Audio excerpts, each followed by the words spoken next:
Oui, le Seigneur notre Dieu, nous t'adorons. Nous te levons parce que tu es notre Dieu, nous te célébrons. La Bible nous dit l'homme ne vivra pas de pain seulement, mais de toutes paroles qui sont de ta bouche. Voilà pourquoi Seigneur nous t'adorons. Voilà pourquoi Seigneur nous t'adorons, Père. Voilà pourquoi notre Dieu nous te célébrons, nous te magnifions. Il n'y a que toi qui es digne d'être élevé. Il n'y a que toi qui es digne d'être magnifié. Sois béni, Père. Sois exalté, Papa. De la gloire et la louange éternelle. Dans le nom de Dieu, nous t'avons ainsi prié. Amen. Amen. Nous allons nous asseoir et nous acclamons très fort.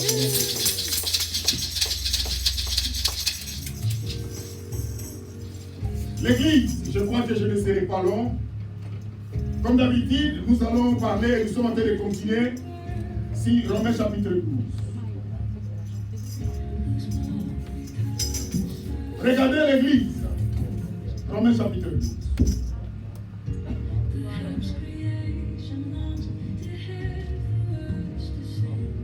Romains chapitre 12, on avait parlé du verset 1 à 2. On avait déjà parlé du verset 1. Bien-aimé, écoutez, peuple de Dieu, ce que Dieu a préparé pour nous aujourd'hui. Le dimanche passé, on avait lu ensemble avec vous et nous allons essayer de faire une petite récapitulation pour ceux qui n'étaient pas avec nous. La Bible nous dit, dans Romains chapitre 12,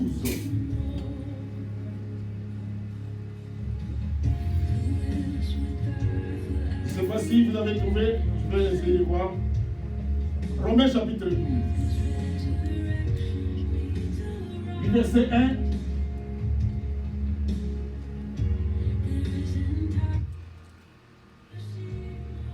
Regardez, Romains chapitre 12, il dit, je vous exhorte donc, frères, par les compassions de Dieu, à offrir vos corps comme un sacrifice vivant, saint, agréable à Dieu, ce qui sera de votre part un culte raisonnable.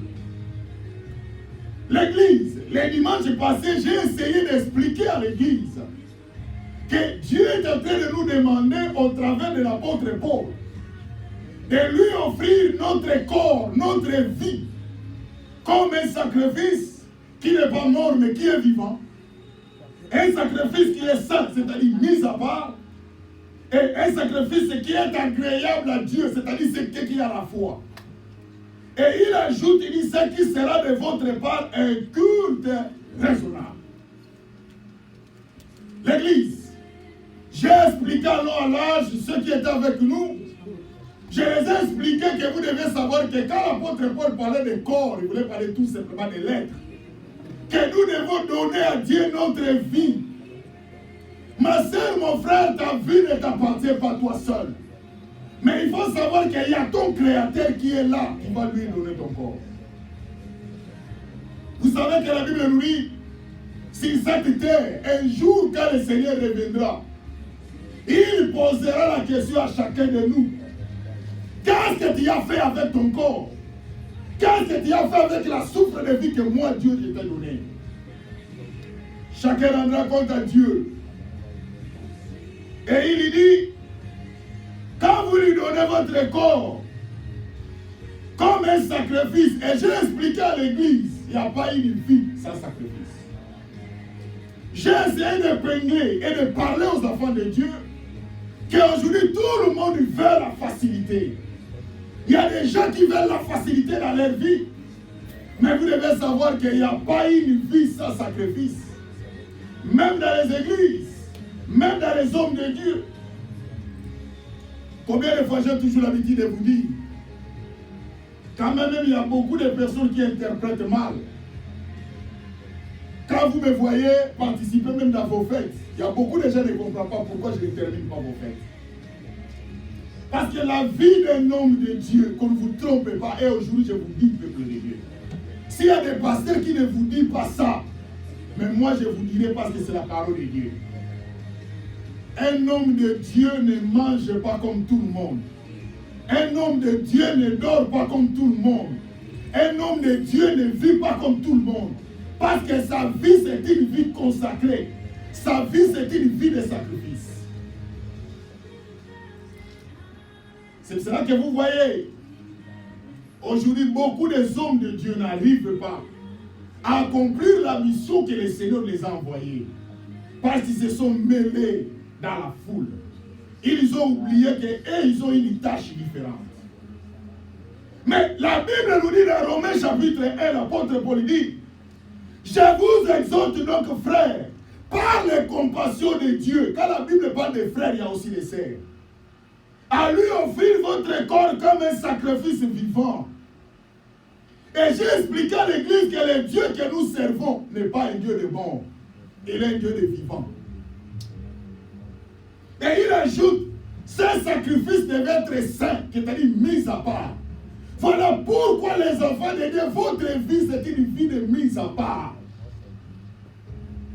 Vous savez, aujourd'hui l'église, je vais vous dire une chose. Nous sommes dans une confusion. On ne sait plus qui sont les enfants de Dieu et qui ne le sont plus. Je ne parle pas des croyants. Je parle des chrétiens. Il y a une différence qui existe entre chrétiens et croyants. Tout croyant est chrétien. Mais tout chrétien n'est pas. Et plutôt tout chrétien est croyant, mais tout croyant n'est pas un chrétien. Croyant, c'est le mot qui vient du latin. Un croyant qui veut dire en latin religare, qui veut dire le lien qui est entre l'homme et Dieu. Tout le monde a été créé à l'image de Dieu. Il a un lien, c'est un croyant. Il y a des gens qui croient que Dieu existe. Mais chrétien veut dire celui qui a donné sa vie à Jésus. Qui a pris un engagement pour que le Seigneur le contrôle, pour que le Seigneur l'oriente, pour que le Seigneur le dirige. C'est ça la différence. Et j'ai parlé de ceux qui hériteront le royaume. Ce ne sont pas les croyants, ce sont les chrétiens qui hériteront le royaume. Un sorcier, c'était un croyant. C'est pour cela que vous allez trouver que même il y a des sorciers qui sont dans les églises. Ils croient que Dieu existe, mais ils continuent à ensorceler. Ils continuent à envoûter la vie des gens. Mais un chrétien, c'est comme Jésus. Un chrétien, c'est quelqu'un qui a donné sa vie pour que le Seigneur le dirige. C'est pour cela que celui qui a donné sa vie à Jésus, sa vie est contrôlée par le Seigneur. Sa vie n'est pas contrôlée par les tempéraments. Sa vie n'est pas contrôlée par des sentiments humains. Mais sa vie est contrôlée par le Seigneur. Il lui dit qu'il faut un sacrifice saint. J'ai parlé de la sainteté. Voilà pourquoi j'insiste dans l'église. Même si vous donnez l'offrande, même si vous donnez vos dîmes, même si vous faites des aumônes, vous faites du bien. Ce qui est plus important, c'est la sanctification. Si vous ne marchez pas dans la sanctification, maman, il faut que je vous dise la vérité. Un jour, vous allez vous retrouver en enfer. Vous ne direz pas que c'est moi qui vous ai induit à l'erreur, mais je vous ai aidé au travers de la parole de Dieu. La Bible est claire. Lisons ensemble. Ce n'est pas moi. Lisons ensemble. Hébreux, chapitre 14, 12-14. Hébreux. Hébreux, chapitre 12, verset 14. Vous êtes? Il dit, recherchez la paix avec tous et la sanctification, sans laquelle personne ne verra le Seigneur. La Bible est claire. La Bible nous dit, recherchez la paix avec tous. Ma soeur, mon frère, maman, tu n'es pas en paix avec ton frère. Tu n'es pas en paix avec ta soeur. La Bible nous recommande de rechercher la paix. Même si cette personne te dira que toi tu es bas, tu es en bas que lui, ou en bas que elle, accepte cela, mais à condition que tu aies la paix. Il dit rechercher la paix, Hébreux chapitre 12, verset 14. Et il ajoute, et la sanctification, c'est le mot saint, sans laquelle personne ne verra le Seigneur.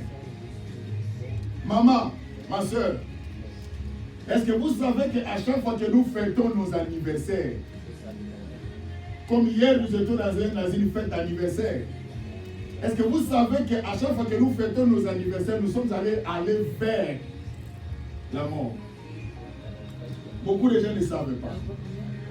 Hier, nous étions des enfants. Aujourd'hui, nous sommes devenus des parents.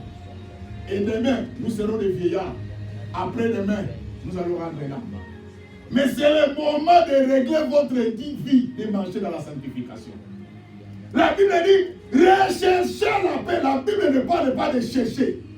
Mais la Bible dit, rechercher. Quand on utilise l'expression rechercher, c'est-à-dire c'est un travail chaque jour. Même là où la paix n'est pas, mais il faut forcer à avoir la paix. Parce que la Bible dit, rechercher la paix, et il ajoute, et la sanctification, sans laquelle personne ne verra le Seigneur. J'ai expliqué à l'église, peut-être les pasteurs ne vous prêchent pas cela. À part cette vie, il y a une autre vie qui nous attend. Mais cette vie-là, c'est un mystère caché de Dieu.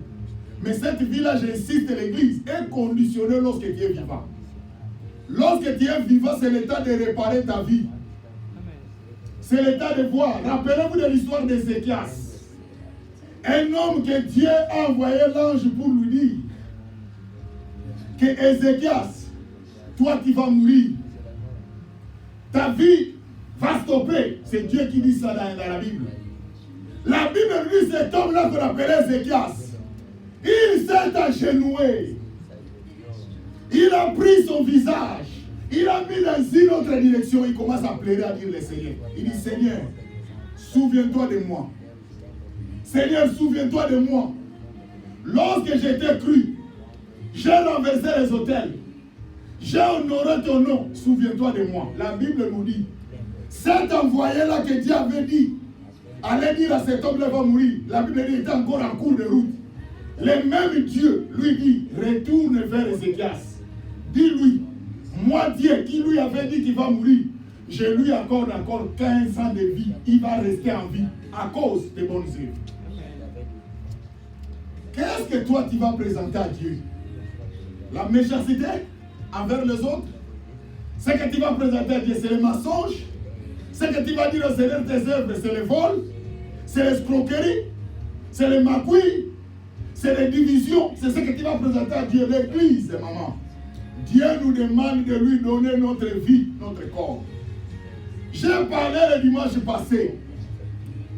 Mon frère, je ne vous ai pas interdit que lorsque vous priez, papa, vous n'allez pas faire des fêtes. Non.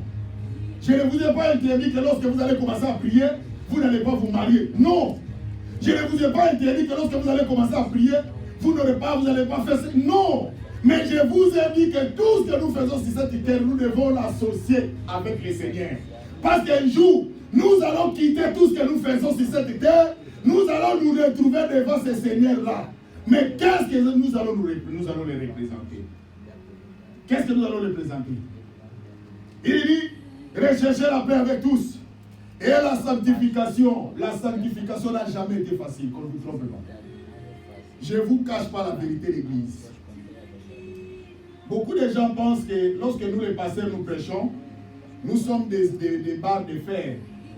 Nous n'avons pas le sang et l'eau comme vous. Non, nous n'avons ça. Peut-être vous êtes fort plus que nous.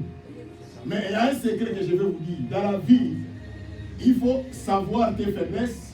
Il faut aussi savoir tes forces. Dans la vie, il faut savoir là où tu es fort. Là où la vie, il faut savoir aussi là où tu es fort.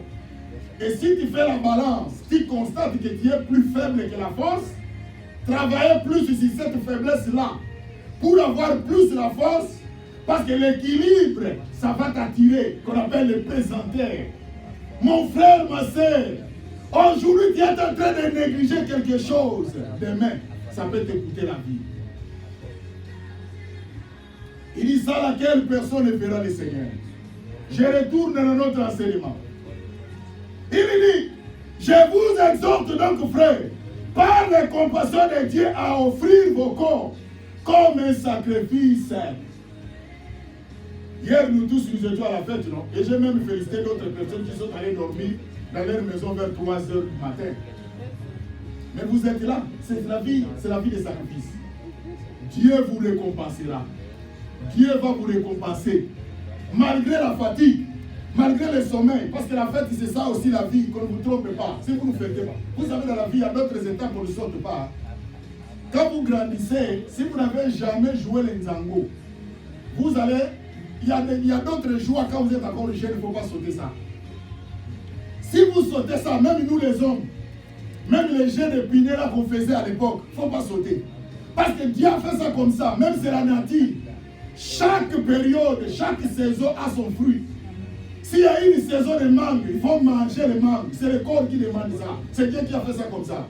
Si c'est une saison des avocats, il faut manger. Si tu essaies de sauter les saisons, ça va préjudicer ton corps. Si vous ne savez pas, je vous informe.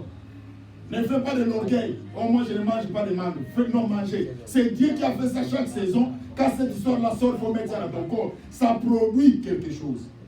C'est pour cela, si vous sautez les Nzango ou les jeux d'épinay quand vous êtes encore jeune, vous allez être surpris. Papa vient, il travaille, il trouve les enfants jouer l'épinay, il vient maintenant, il met le sac à côté, et papa saute. Parce qu'il avait sauté ça dans sa jeunesse.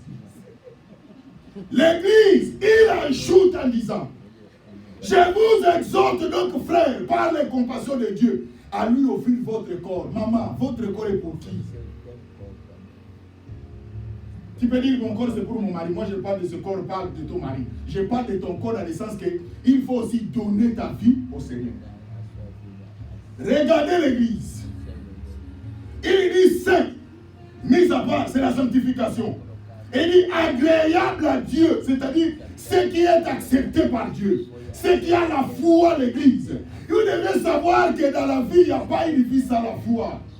Est-ce que vous savez que nous vivons par la foi? L'église, je vous informe, si vous ne savez pas, nous vivons par la foi. Preuve. Tu viens de prendre un téléphone de dette. Tu viens de prendre une voiture de dette. Tu viens de prendre une maison de dette. Qui t'a dit que tu vas payer ça? Comment tu sais que tu seras fort, tu vas aller au travail jusqu'à ce que tu vas payer ça? C'est pas la foi, non? C'est par la foi. Lorsque tu promets le bailleur que tu vas lui payer son argent, qui t'a dit que tu vas arriver à la fin du mois, tu vas payer? C'est par la foi. Or, la Bible nous dit, nous vivons par la foi. Et la Bible ajoute, or, sans la foi, il est impossible de lui être agréable. Tu ne peux pas plaire à Dieu si tu n'as pas la foi. Ma sœur, même lorsque vous êtes là, il faut avoir la foi que tu vas te marier.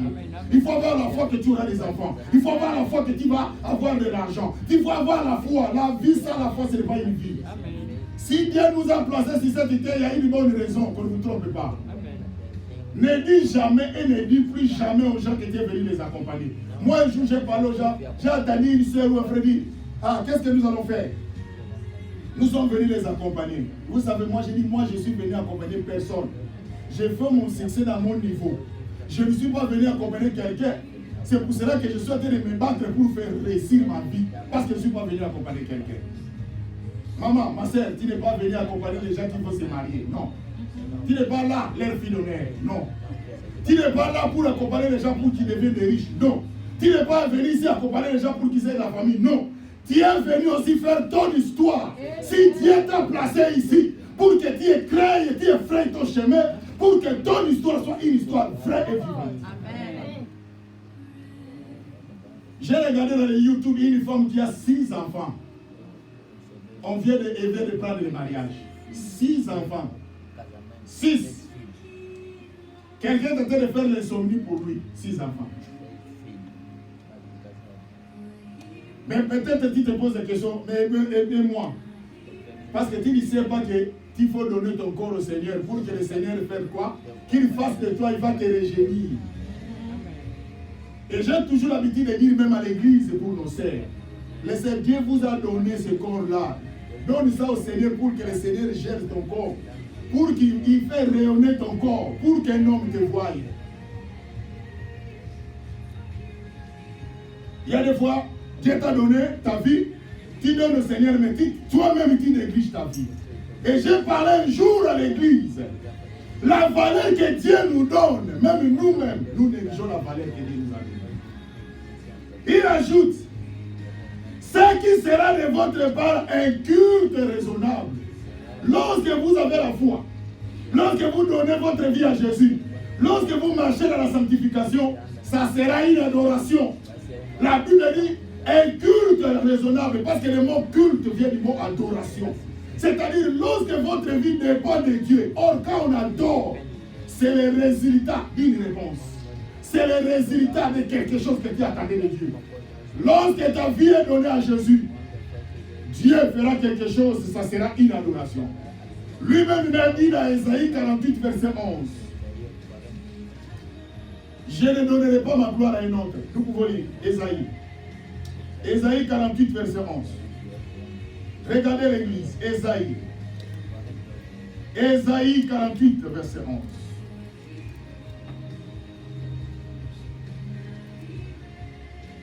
Ésaïe. Vous êtes là? Ésaïe 48. Ésaïe 48, verset 11. Regardez ce que Dieu dit. Bon, je vais lire ça. Je vais parler de ça. Il dit, pour l'amour de moi que je vais agir, comment mon nom serait-il profané? Je ne donnerai pas ma gloire à un autre. L'église, parce que je n'ai pas trouvé le verset qui correspond, mais j'ai ça en tête. Il dit, pour l'amour de moi que je vais agir, comment mon nom serait-il profané? Je ne donnerai pas ma gloire à un autre. L'église, je vais vous dire une chose. Le Dieu que nous servons, c'est un Dieu jaloux. Il aime l'adoration, il aime la gloire. C'est pour cela que quand vous lui donnez votre vie à lui, lorsque vous marchez dans la sanctification, votre vie sera une adoration pour Dieu. Votre vie sera une réponse pour le Seigneur. Regardez maintenant, nous rentrons dans notre texte qu'on disait, dans Romains chapitre 12. Regardez maintenant le verset 2, parce que je vous ai promis qu'on va entrer dans le verset 2. Mais bientôt, je vais aller pour terminer. Il ajoute maintenant dans le verset 2. Il dit, ne vous conformez pas au siècle présent, mais soyez transformés par le renouvellement de l'intelligence, afin que vous discerniez quelle est la volonté de Dieu, ce qui est bon, agréable et parfait. L'église, regardez ici, Dieu est en train de nous demander, ne vous conformez pas au siècle présent. Il dit, ne vous conformez pas au siècle présent, mais soyez transformés par le renouvellement de l'intelligence. L'église, quand la Bible nous parle, si vous regardez dans d'autres versions, dans d'autres versets nous dit, ne vous laissez pas modeler par le monde actuel, mais laissez-vous transformer par le renouvellement de votre pensée, pour pouvoir discerner la volonté de Dieu, ce qui est bon, ce qui lui plaît et ce qui est parfait. Dieu nous demande de ne pas se conformer. C'est pour cela notre thème que nous sommes en train de parler, sur la conformité. Rappelez-vous de notre thème. J'ai donné le thème, j'ai dit, on est en train de parler sur la conformité. Vous vous conformez à qui? Votre conformité est sur cette terre. C'est pour cela que l'église, un jour, vous allez regretter. La Bible nous dit, il dit, ne vous conformez pas au siècle présent. Le siècle présent, c'est ce monde. Regardez comment le monde est en train d'évoluer. L'église, regardez même tout le monde. Quand nous étions en France avec maman pasteur, on voulait prendre le métro. On attendait le métro avant que le métro soit là. Tout le monde, personne ne regarde l'autre, hein, sauf moi et maman pasteur. Tout le monde, dans les téléphones. Personne ne regarde. C'est là qu'aujourd'hui le monde, quelqu'un peut mourir à côté. Personne ne peut avoir de l'aide de l'autre parce que tout le monde est focalisé. C'est ça le monde. Vous savez quoi? Le monde a préparé une chose qui fait qu'en sorte que nous n'avons plus le souci de l'autre. Auparavant, on vivait avec le souci de l'autre. Dieu est là pour regarder l'un, pour regarder l'autre. Mais aujourd'hui, il n'y en a plus. Quelqu'un est en train de mourir. En lieu place de le sauver, nous prenons des photos. En lieu place de le sauver, nous filmons. Et l'église, réveillez-vous, le monde. Il dit, ne vous conformez pas au siècle présent. Quand la Bible parle de monde, il y a 3 mondes dans la Bible. Premièrement, il y a le monde en tant que nous, les hommes, on nous appelle le monde. On dit les mondes sont là, les personnes. 2, Il y a le monde du cosmos, c'est-à-dire le monde que nous vivons. Et 3, il y a le monde qu'on appelle le diable. Et les 3 mondes fonctionnent à un seul système. L'Église. Mais la Bible nous dit, ne vous conformez pas au siècle présent. Et aujourd'hui, les enfants de Dieu se sont conformés au siècle présent. Quel est le siècle présent nous présente? La haine, les combats, que vous appelez les randos. Il y a une expression que j'ai vue dans les YouTube, les randos. C'est-à-dire l'autre parle du mal de l'autre, et l'un parle de l'autre, on appelle ça rando. J'ai posé la question, on m'a passé ça, c'est quoi? Il dit, moi j'ai passé rando. Si c'est quoi? Il dit non, rando veut dire, ils sont en train de se chamailler. Voilà! Aujourd'hui, l'église, le monde sont en train d'aller rando. Même les parents dans la maison, ils ont les rando. Papa et maman, ils ont les rando. L'église, réveillez-vous. Les enfants, ils ont les rando avec les parents. Le monde est en train d'aller vers le déclin. Mais la Bible nous dit, ne vous conformez pas au siècle présent, les enfants de Dieu. C'est pour cela qu'il y a un chanteur qui a dit, le monde est maintenant dans l'église. L'église est dans le monde. Aujourd'hui, c'est ce que nous vivons, peut-être le dire. Il y a aujourd'hui, les gens sont en train de dire, il faut se conformer au siècle présent. Vous savez pourquoi? Au lieu de suivre le Seigneur, nous suivons le monde. Maman, papa, suis le monde. Il va être endetté jusqu'au cou. Parce que tu es en train de suivre le monde. Suivez le monde. Tu auras des problèmes. Parce que tu es en train de suivre le monde. Mais laissez le Seigneur vous conduire. Laissez le Seigneur qui voit de loin. Le Seigneur qui connaît ce qui arrivera. Qu'il vous oriente. Parce que c'est lui qui protégera votre vie. Combien de fois je vous ai prêché ici l'église? Regardez le siècle présent, ce qu'il nous fait. Le siècle présent, ce sont la réalité de ce monde maintenant. Maintenant, nous venons maintenant. Maintenant, c'est Apo 15, c'est 14. Ça, c'est le siècle présent. Maintenant, toi, tu avais le 14, si c'est le 13. Il faut que tu quittes le 13, tu vas aller à 14. Je ne suis pas contre votre téléphone. Quand tu quittes le 14, l'année prochaine, on te fait sortir le 16. Tu vas aller où? Et au lieu qu'on se limite avec le téléphone pour être pitié de toi, il vient encore du côté télévision. Au lieu qu'il y ait pitié de toi du côté télévision, ça devait déjà deux. Il vient encore du côté des chaussures. Il quitte les chaussures, les habits. Où allez-vous? Vous allez où, l'église? C'est pour cela l'apôtre Paul dit, ne vous conformez pas au siècle présent, l'église. Vous allez voler. C'est pour cela que vous voyez aujourd'hui, les gens sont devenus des voleurs. La maman est devenue des lois dans la poche de papa. Pourquoi? C'est à cause, ne vous conformez pas au siècle présent. Le siècle présent nous amène jusqu'à tel point que nous n'avons plus pitié des gens. Regardez comment les gens sont en train de se diviser à cause des taxes et des tours. Le siècle présent. Regardez comment les gens sont en train de se séparer à cause de compte à banque. Il dit, toi tu as ton compte, moi aussi j'ai mon compte. Personne avec son compte. L'église. Non, le siècle présent ne marche pas de cette façon. Je vais vous dire une chose. Je sais que les gens, ça vous serait surpris. Moi, avec ma femme, nous avons un seul compte. C'est comme ça qu'on fonctionne.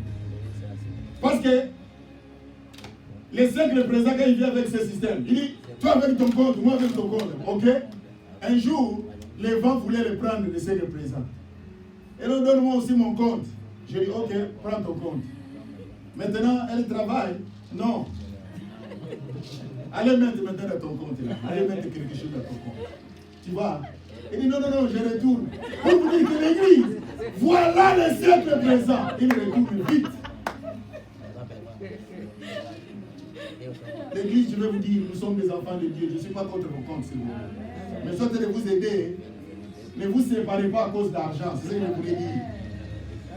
Je ne dis pas qu'au passé nous a prêché pour avoir le seul compte. Hé chérie, viens, mets-toi ensemble. Non, si ça ne marche pas, je ne dis pas que vous dites ça. Restez comme ça, comme tel.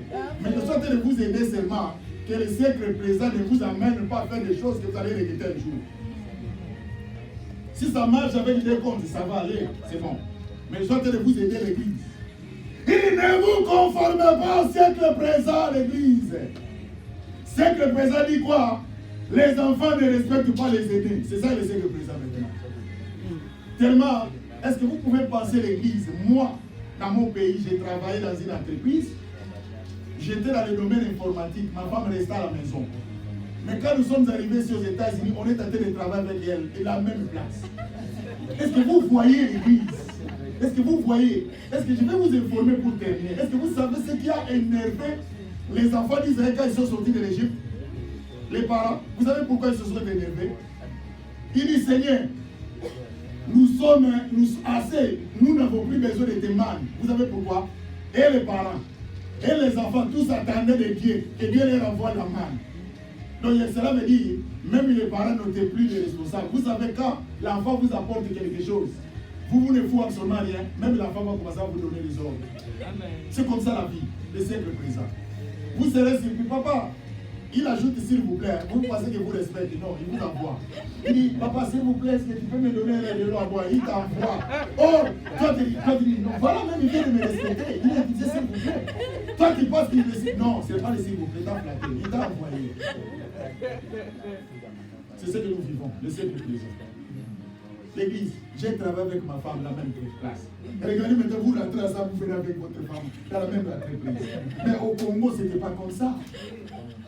Elle restait à la maison, elle attendait de moi. Même si elle essayait de faire quelque chose, elle n'est pas m'atteindre là où je suis. Mais maintenant, nous tous, même salaire. Même job. Ah, l'église. Voilà le siècle présent. C'est pour cela aujourd'hui, nous n'avons plus de valeur. Si tu parles, dis, tais-toi. Je suis capable. Donc, tu n'as même pas le temps de dire. Tu voulais dire, oh! Le siècle présent te fait fermer la bouche. Voilà pourquoi, peuple de Dieu. Je ne suis pas contre. Mais je veux seulement vous dire que la Bible dit, ne vous conformez pas au siècle présent. Soyez prudents, vérifiez. Tout ce que le siècle présent nous présente n'est pas mauvais. Mais aussi vérifiez. Il dit, est-ce que ce que le siècle présent est en train de me présenter, ça va me créer des problèmes ou pas? Aujourd'hui même, c'est ce qui se passe. Tu viens à la maison, or en Afrique, c'était comment? Quand tu viens là, tu t'assois, la femme fait quoi? Elle te prépare toi là sur la table. Mais maintenant, dès que tu viens, dis, monte toi-même là-bas dans la cuisine, prépare. Parce que nous tous nous sommes fatigués. Et tu n'as rien à dire. Et même comme nous qui ne savons même pas cuisiner. Parce que moi j'ai 3 choses. Si je rate ça, ce n'est pas moi. Si ce n'est pas le sel, c'est lui que je vais dépasser dans la marmite. Comme dans ta salle de la jeune fille. C'est-à-dire pour vous dire que l'église, le siècle présent est en train de nous détruire. Mais Paul nous parle, ne vous conformez pas, il faut vérifier. Les gens vous ont dit quoi? Quand vous venez dans un village, les gens dansent à droite, toi aussi va à droite. Non, vérifiez avant de danser. Tu ne sais pas les gens qui dansent à droite, peut-être ce sont des sorciers. Ceux qui dansent à gauche, ce sont des gens normaux. Mais toi, tu n'es pas vérifié. Toi aussi, tu commences à danser à droite. On va te classer parmi les sorciers. Hé, passe de l'autre côté. Il dit, comment je peux me passer de... Non. Non, tu viens de danser à droite, non, oui, à droite, tu veux dire les sorciers. Ah bon? Moi, sorcier, oui, mais tu n'as pas vérifié. Voilà pourquoi l'église, nous devons vérifier, nous ne devons pas suivre ce que le siècle présent nous présente. Il dit, ne vous conformez pas au siècle présent. Le siècle présent dit, si tu as l'argent, fais de ton argent ce que tu veux. Le siècle présent, comme les gens disent, c'est le siècle présent. Tu vas regretter un jour. Tu seras surpris qu'on te pousse, les gens sont en train de retourner au pays. Toi, tu retournes avec les mains bénies comme Cordion vient de mettre l'arbre. On le met. C'est dit, tout est resté. L'église, c'est le temps que je vous exhorte. La Bible dit, ne vous conformez pas au siècle présent. Nous allons continuer la prochaine fois pour parler, mais soyez transformés par le renouvellement de l'intelligence. Et je vais vous parler de quelle intelligence que la Bible nous dit. Maman, nous sommes sur cette terre, malgré le siècle présent, mais si tu es renouvelé par l'intelligence de Dieu, le siècle présent n'aura pas de l'effet dans ta vie et l'impact dans ta vie. Qui sortira vainqueur? Est-ce que vous savez que le siècle présent ne nous facilite même pas la tâche d'avoir même une portion de la parcelle? Est-ce que vous savez ça? Je vais vous expliquer. Tu travailles aujourd'hui, tu travailles cette semaine. On te paye la semaine prochaine, la semaine, on te paye la semaine. Tu es entre tes mains $1000. Mais or, dans d'autres pays, on paye après un mois. C'est-à-dire quand vous terminez le mois, on vous paye. Or, quand on te paye directement global, là, tu as la facilité de mettre, tu payes les loyers, les restes tu mets de côté, tu as la facilité aussi de faire quelque chose. Mais ici, nous, on nous a fait, c'est comme si on nous a piégés, sans le savoir. On te donne de l'argent la semaine. Quand tu as ça, qu'est-ce que tu vas faire? Et quand tu manges, pourquoi? Parce que tu sais que la semaine prochaine encore, tu auras ça. Et tu vas te retrouver un jour, garde-robe plein des habits, mais tu n'as même pas un terrain. Tu vas te retrouver plein de souliers, mais tu n'as rien, tu n'as pas investi. Pourquoi? Parce que chaque semaine, tu as ça. Les siècles brisés. Voilà l'église. Les dimanches prochains, par la grâce de Dieu, je vais vous expliquer comment l'apôtre Paul demande que vous soyez transformés par le renouvellement de l'intelligence. Dieu nous demande quelle intelligence pour réussir dans la vie, pour arriver à concrétiser les grandes choses dans votre vie. Voilà, peuple de Dieu, ce que Dieu avait préparé pour nous aujourd'hui. Nous allons nous lever et nous allons prier aujourd'hui rapidement. Lève-toi. Maman, je ne sais pas ma sœur. Qu'est-ce que le siècle présent est en train de te fournir? Mais je veux que chaque personne parle à Dieu. Chaque personne explique au Seigneur. Qu'il dit, Seigneur, aide-moi. Que Dieu te fasse grâce. Que Dieu t'ouvre les yeux spirituels. Dis, Seigneur, je vais te donner ma vie. Et je ne vais pas me conformer au siècle présent. Dans le nom de Jésus, prie le Seigneur. Prie le Seigneur, ma sœur. Prie le Seigneur, maman. Prie le Seigneur, ma sœur. Parle à Dieu. Jésus, il n'y a que toi, l'Éternel, notre Dieu. Il n'y a que toi, Jésus. Il n'y a que toi, l'Éternel, notre Dieu. Yahweh, aide ce peuple. Yahweh, aide-nous. Oh, Dieu de grâce. Yahweh, il n'y a que toi, l'Éternel. Yahweh, Jésus. Nous avons besoin de toi, papa. Oh, Yahweh, notre Dieu. Yahweh, le siècle présent. Yahweh, le siècle présent. Oh, Dieu de grâce. Yahweh, il y a moyen de faire de parole. Yahweh, il y a que toi, l'Éternel. Yahweh, aide-nous, Jésus. Aide ton peuple, aide cette église. Yahweh, aide-nous, Jésus. Yahweh, il y a que toi, Yahweh, qu'il restaure la grâce. Je prie pour le au nom de Jésus. Au nom de Jésus. In the name of Jesus. In the name of Jesus. In the name of Jesus. Que la grâce de l'Éternel les accompagne. Au nom de Jésus. Il sauve la grâce. Au nom de Jésus. In the name of Jesus. Au nom de Jésus. Hey. Il n'y a que toi l'Éternel. Au nom de Jésus. Que le ciel te prenne.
Alléluia.